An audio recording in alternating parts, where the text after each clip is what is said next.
Hello guys, আসসালামু আলাইকুম। আশা করি আপনারা সকলেই ভালো আছেন। সো আজকে আমি একটা ব্লগ নিয়ে এসেছি। আমি চলেন আপনাদেরকে গাংপাড়ে গিয়ে আসলে আমি দেখাই।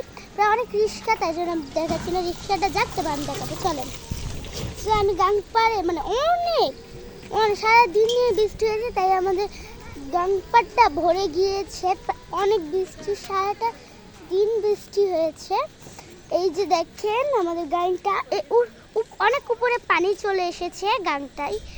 আর হচ্ছে এটা হচ্ছে আপনাদের গাঙের এই যে এই সাইড দিয়ে একটা তীর, যে তীরটা দিয়ে এখান থেকে মানুষ আসতো, কিন্তু এখন দেখেন মাটি ভরে ভরে গর্ত হয়ে গেছে এটা।